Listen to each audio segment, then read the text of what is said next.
അസ്സലാമു അലൈക്കും. ഇന്നിപ്പോൾ നമ്മൾ വന്നിരിക്കുന്നത് നിങ്ങൾക്ക് എല്ലാവർക്കും നല്ല എളുപ്പത്തിൽ ഉണ്ടാക്കാൻ പറ്റിയ നല്ലൊരു ചായക്കടിയും കൊണ്ടാണ്. നമ്മളെ പെരയിൽ എല്ലാവരുടെ പെരയിലും ഉണ്ടാകുന്ന സാധനമാണല്ലോ ഇപ്പോൾ ചോറ്. അപ്പോൾ നമ്മൾ എത്ര കണക്കാക്കി വെച്ചാലും ചില ദിവസം നല്ലോണം നേറേക്കാരം. അപ്പോൾ സ്കൂളിട്ട് വരുമ്പോൾ ചോറൊന്നും കുട്ടികൾക്ക് കൊടുത്തപ്പം മാണ്ടി വരില്ലല്ലോ. അപ്പോൾ ഇനി ചോറൊക്കെ ബാക്കിയാവുമ്പോൾ ഇയാളെ ഇമ്മാതിരി ചായക്കടി ഉണ്ടാക്കി നോക്കി നിങ്ങൾ. നല്ല രസമുണ്ട് ഇപ്പോൾ ഇത് തിന്നാൻ. എന്നാൽ നമുക്ക് ഉണ്ടാക്കാനും നല്ല എളുപ്പമാണ്. പിന്നെ നമുക്ക് ഇതിലേക്ക് തോന്ന സാധനമൊന്നും വേണ്ടേ. അപ്പോൾ നമുക്ക് ചോറൊക്കെ ബാക്കിയാക്കണ നേരത്തെ ഇമ്മാതിരി ഒരു ചായക്കടിയൊക്കെ ഒന്ന് ഉണ്ടാക്കിയാൽ മതി. അപ്പോൾ ചായക്ക് നല്ല കടിയായി ചോറ് പഞ്ചോറാക്കി കളിയും വേണ്ട. അപ്പോൾ ഞങ്ങളൊന്ന് നോക്കുകയാണിപ്പോൾ ഇതെങ്ങനെ നമ്മൾ ഉണ്ടാക്കണമെന്ന്. അപ്പോൾ അതിന് വേണ്ടിയിട്ട് നമ്മൾ 2 കപ്പ് അളവിൽ ചോറ് തന്നെ എടുത്തുക്കണം കേട്ടോ. അപ്പോൾ നമ്മളിതാ മിക്സിൻ്റെ കപ്പൊക്കൊന്നാണ് ഇട്ടെടുത്തുക്കണ്. ഇനി നമുക്കിത് ഒന്നങ്ങോട്ട് അരച്ചെടുക്കണം. അപ്പോൾ അരച്ചെടുക്കണം എന്ന് പറഞ്ഞാൽ അരയൊന്നും വേണ്ട കേട്ടോ. ഒന്നങ്ങോട്ട് ഇതായി കിട്ടിയാൽ മതി. നല്ലോണം അരിഞ്ഞങ്ങോട്ട് ഇതാകൊന്നും വേണ്ട. ഇനിയിപ്പോൾ നല്ലോണം വെന്ത ചോറാണെന്ന് വെച്ചാൽ ഇനിയിപ്പോൾ ആ മിക്സിൻ്റെ കപ്പിലാക്കിക്കോളണമെന്നൊന്നുമില്ലേ. നല്ലോണം ഒന്ന് അങ്ങോട്ട് കുത്തി ഉടച്ചെടുത്താലും മതി. അപ്പം നമ്മളിപ്പോൾ ഇതിലേക്ക് ഒരു തുള്ളിയും വെള്ളം ചേർക്കാതെ കേട്ടോ അത് മിക്സിയിലിട്ട് അരക്കണത്. ചോറൊക്കെ അരച്ചെടുത്താൽ അവിടുന്ന് പിന്നെ വെള്ളം വരുന്ന തന്നെ പൊടിയാടുണ്ടാവില്ലല്ലേ. നല്ലൊരു നനവുണ്ടാവുമല്ലോ. അങ്ങനെ ഇപ്പോൾ നമ്മളിപ്പോൾ ഒന്നങ്ങോട്ട് അരച്ചെടുത്തുക്കണു. ഇനി നമുക്കിതൊരു പാത്രത്തിൽ ഇട്ട് കൊടുക്കണം. പിന്നെ ഇപ്പോൾ നമുക്ക് ഇതിലേക്ക് വേണ്ടത് വലിയ ഉള്ളിയാണ്. അപ്പോൾ നമ്മൾ ചെറിയ വെല്ലുള്ളി എടുത്തുകാണ്ട് ഇതേപോലെ നോക്കുകയാണെങ്കിൽ ചെറുതാക്കി അരിഞ്ഞങ്ങാണ്ട് ഇതിലേക്ക് ഇട്ട് കൊടുക്കുന്നുണ്ട് കേട്ടോ. പിന്നെ അതിൻ്റെ ഒപ്പം തന്നെ നമ്മൾ 1 ടേബിൾ സ്പൂൺ ഇഞ്ചി ചതച്ചത് ഇട്ട് കൊടുക്കുന്നുണ്ട്. പിന്നെ അതേപോലെ തന്നെ നമുക്ക് 1 ടേബിൾ സ്പൂൺ വെളുത്തുള്ളി ചതച്ചതും കൂടി ഇട്ട് കൊടുക്കുക. ഇനിയിപ്പോൾ നമുക്ക് ഇതിലേക്ക് കുറച്ച് മസാലപ്പൊടികളും കൂടി വേണം. അപ്പോൾ നമ്മൾ ഇതിലേക്ക് ഒരു 3/4 ടീസ്പൂൺ മുളകും പൊടി ഇട്ട് കൊടുക്കുന്നുണ്ട്. അപ്പോൾ കാശ്മീരി മുളക് പൊടിയൊക്കെ ആയാലേ നല്ല കളറും കിട്ടും, എന്നാൽ വലിയ എരിവും ഉണ്ടാവില്ല. ചുവപ്പ് കളറൊക്കെ കാണുമ്പോൾ നല്ലൊരു രസമാണല്ലോ. അപ്പോൾ നമ്മൾ സാധാരണ മുളകും പൊടിയാണ് വെച്ചാൽ നല്ല എരിവ് വയ്ക്കാറല്ലോ. അപ്പോൾ ഒരു 1/2 ടീസ്പൂണൊക്കെ ഇട്ടാൽ മതി. അല്ലെങ്കിൽ പിന്നെ കുട്ടികൾക്ക് വല്ലാതെ തിന്നാൻ കൊടുക്കാൻ കഴിയൂല. ഓൽക്ക് എരിഞ്ഞിട്ടേ നമ്മളാണ് കരുതിയിടും. ഇനി നമുക്ക് ഇതിലേക്ക് പാകത്തിനുള്ള ഉപ്പൊന്നാണ് ഇട്ട് കൊടുക്കണം.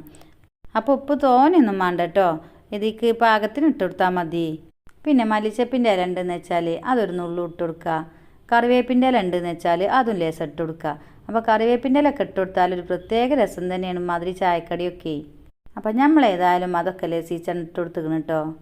ഇനിയിപ്പോൾ നമുക്ക് ഇതിലേക്ക് ഒരു 1/4 കപ്പ് അളവിൽ കടലമാവ് ചേർത്ത് കൊടുക്കുക. ഇനിയിപ്പോൾ നിങ്ങളെടുത്ത് കടലമാവ് കൊടുന്ന് വെച്ചതില്ല എന്ന് വെച്ചാൽ നമുക്കിതിന് പകരമായിട്ട് മൈദപ്പൊടി ഇട്ട് കൊടുത്താൽ മതി. കടലമാവ് ആകുമ്പോൾ പിന്നെ നമുക്ക് ഒന്നും കൂടി നല്ലോണം മൊരിഞ്ഞ് കിട്ടുമേ. പിന്നെ അതിൻ്റെ രസം ഒരു പ്രത്യേക രസം തന്നെയാണല്ലോ. അപ്പം നിങ്ങൾക്ക് കടലമാവ് ഉണ്ടെങ്കിൽ കടലമാവ് ഇട്ട് കൊടുക്കുക. ഇനിയിപ്പോൾ അതില്ലെങ്കിൽ നമുക്ക് മൈദപ്പൊടി ഇട്ട് കൊടുത്താലും മതി കേട്ടോ. ഇനി നമുക്കിത് നല്ലോണം അങ്ങോട്ട് കൂട്ടി കുഴച്ചെടുക്കണം.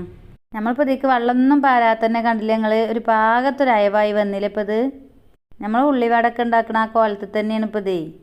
അപ്പം ഇനി നമുക്ക് ഇതൊക്കെ പാടം കൂട്ടിക്കാണ്ട് നല്ലോണം കുഴക്കുമ്പത്തിന് പൊന്നാരം ചെണ്ണിയാളെ നമ്മളെ സബ്സ്ക്രൈബ് ചെയ്തിട്ടില്ലെങ്കിൽ ഒന്ന് സബ്സ്ക്രൈബ് ചെയ്യട്ടോ. പിന്നെ അതിൻ്റെ അടുത്ത് ആ ബെല്ലുമ്മലും കൂടി നിങ്ങളൊന്ന് തൊട്ടുടിക്കും. അപ്പോൾ പിന്നെ നമ്മൾ ഉണ്ടാക്കുന്ന പലഹാരങ്ങളൊക്കെ അപ്പക്കപ്പം നിങ്ങൾക്ക് കാണും ജഡ്ജാ. പിന്നെ നിങ്ങൾക്ക് ഇഷ്ടപ്പെട്ടതൊക്കെ നോക്കിക്കാണ്ട് നിങ്ങൾക്ക് ഉണ്ടാക്കും ജഡ്ജാലോ. പിന്നെ നമുക്കൊരു ലൈക്ക് തരാൻ മറക്കല്ലേ കേട്ടോ. നിങ്ങളെ ലൈക്ക് കാണുമ്പോഴല്ലേ ഇപ്പം നമ്മൾ ഉണ്ടാക്കിയത് നിങ്ങൾക്ക് ഇഷ്ടപ്പെട്ടിക്കണമെന്ന് നമുക്ക് മനസ്സിലാകുക. അങ്ങനെ ഇപ്പോൾ ഏതായാലും നമ്മളിപ്പോൾ ഇതേ നല്ലോണം അങ്ങോട്ട് കൂട്ടി കുഴച്ചെടുത്തിക്കണു. ഇനിയിപ്പോൾ നമുക്കിതൊന്ന് അങ്ങോട്ട് പൊരിച്ചെടുക്കണം. അപ്പോൾ അതിന് വേണ്ടിയിട്ട് നമ്മൾ മാതിരി ഒരു ചട്ടിയാണ് കേട്ടോ വെച്ചിക്കണത്. ഇനി ഇതേപോലത്തെ ചട്ടി അല്ലെങ്കിൽ പെരുന്ന് കൊണ്ടുള്ള നോൺ സ്റ്റിക്കിൻ്റെ ചട്ടി വെച്ചാലും മതി. അപ്പോൾ അതിക്ക് പാർന്നു കൊടുത്ത എണ്ണയൊക്കെ നല്ലോണം ചൂടായി വന്നിക്കണു. അപ്പോൾ വെളിച്ചെണ്ണ ഉണ്ടെന്ന് വെച്ചാൽ വെളിച്ചെണ്ണയിലാണ് പൊരിച്ചെന്ന് വെച്ചാൽ വേറൊരു രസം തന്നെയേക്കാരി. പിന്നെ ഇപ്പോൾ വെളിച്ചെണ്ണ ഒന്നും വാങ്ങി മാതിരിയൊന്നും പൊരിച്ചാൻ കഴിയൂലല്ലോ അല്ലേ. വെളിച്ചെണ്ണക്ക് അമ്മാതിരി വിലയാണല്ലോ. ആട്ടാനൊക്കെ എല്ലോൽക്കാണെങ്കിൽ പിന്നെ തിരക്കിടുണ്ടാവില്ല. നമ്മളിപ്പോൾ ഇതിക്ക് ഓയിലാണ് പറഞ്ഞു കൊടുത്തിക്കണത്. അപ്പോൾ ഓയിലൊക്കെ നല്ലോണം ചൂടായി വരുന്നുണ്ട്. ഇനി നമുക്ക് നമ്മളെ തിജി ഒരു പാകത്തെ തിജിൽ വെച്ചുകാണ്ട് ഇനി നമുക്ക് ഇതിൽ നിന്ന് കുറച്ചിച്ച ഇട്ട് കൊടുത്തുകാണ്ട് അങ്ങോട്ട് പൊരിച്ചെടുക്കണം. പിന്നെ എണ്ണയാടെ നമുക്കിത് സ്പൂൺ കൊണ്ട് വേണമെങ്കിൽ ഇങ്ങനെ കോരിക്കാണ്ട് ഇട്ട് കൊടുക്കുക. ഇനിയിപ്പോൾ അങ്ങനെ അല്ലെങ്കിൽ ഇങ്ങനെ കജ്ജോണ്ട് നുള്ളിച്ച അങ്ങനെയും വേണമെങ്കിൽ ഇട്ട് കൊടുക്കുക. ഇനിയിപ്പോൾ ഇതേപോലെ ഒന്നങ്ങോട്ട് ഉരുട്ടിക്കാണ്ട് കജ്ജോണ്ട് അങ്ങനെ ഇട്ട് കൊടുക്കുക കേട്ടോ. അപ്പോൾ ഏത് കോലത്തിലും ആണെങ്കിലും നമുക്ക് ഉണ്ടാക്കാൻ പറ്റും. പറ്റ വലുതാക്കണ്ട. അപ്പോൾ പിന്നെ നല്ലോണം മുരിഞ്ഞ് കിട്ടാൻ വലിയ പണിയേക്കാരേ. അപ്പോൾ ചെറുതാക്കി ഇങ്ങനെ ഇട്ട് കൊടുത്താൽ മതി. പിന്നെ എണ്ണയാളെ നമ്മളിത് ചട്ടിക്ക് ഇട്ടേക്ക് തന്നെ ഇളക്കി കൊടുക്കരുത്. അപ്പോൾ ഏത് സാധനം നമ്മൾ പൊരിച്ചുമ്പോഴും ഇട്ടേക്ക് തന്നെ ഇളക്കി കൊടുക്കാൻ പറ്റൂല. അപ്പോൾ ഒന്നൊരു ഭാഗം ആയിട്ട് നമുക്കിതൊന്നങ്ങോട്ട് തിരിച്ചിട്ട് കൊടുക്കുക. ഇനി നമുക്കിത് തിരിച്ചും മറിച്ചും ഒക്കെ ഇട്ടെടുത്തുകാണ്ട് ഈ ഒരു പാകത്തിനാവുമ്പോൾ നമുക്കിത് എണ്ണയിൽ നിന്ന് അങ്ങോട്ട് കോരിയെടുക്കുക. ഇനി ഇതേപോലെ തന്നെ നമുക്ക് ബാക്കിയുള്ളതും കൂടി ഇതിലേക്ക് ഇട്ട് കൊടുക്കുക. അപ്പോൾ നുള്ളിക്കാണ്ട് വേണമെങ്കിൽ അങ്ങനെ ഇട്ട് കൊടുക്കുക, ഒന്നങ്ങോട്ട് ഉരുട്ടിക്കാണ്ട് ഇട്ട് കൊടുക്കുക. അപ്പോൾ അതൊക്കെ നിങ്ങളെ ഇഷ്ടത്തിനനുസരിച്ച് കാട്ടോ. ഇങ്ങോട്ടൊരു ഭാഗം വേകുമ്പോൾ നമുക്ക് മറ്റേ ഭാഗം തിരിച്ചും മറിച്ചും ഒക്കെ അങ്ങോട്ട് ഇട്ട് കൊടുത്തുകാണ്ട് ഈ ഒരു പാകത്തിനാകുമ്പോൾ നമുക്ക് എണ്ണയിൽ നിന്ന് ഇങ്ങോട്ട് കോരിയെടുക്കുക. അങ്ങനെ ഇപ്പോൾ ഇത് റെഡിയായി വന്നിക്കണു. അപ്പോൾ ഇയാളെ കണ്ടില്ലേ നിങ്ങളിപ്പോൾ ഇത് എത്ര എളുപ്പമാണ് അപ്പോൾ നമ്മൾ ചോറ് കൊണ്ട് ഇങ്ങോട്ട് ഒരു പലഹാരം ഉണ്ടാക്കിയത്. അപ്പോൾ നമുക്ക് ചായക്കടയൊന്നും ഇല്ലയെന്ന് വെച്ചാൽ ചോറ് കുറച്ച് ബാക്കിയുണ്ടെന്ന് വെച്ചാൽ നമുക്ക് ഇങ്ങനത്തെ ഒക്കെ ഒന്നാണ് ഉണ്ടാക്കിയാൽ മതി.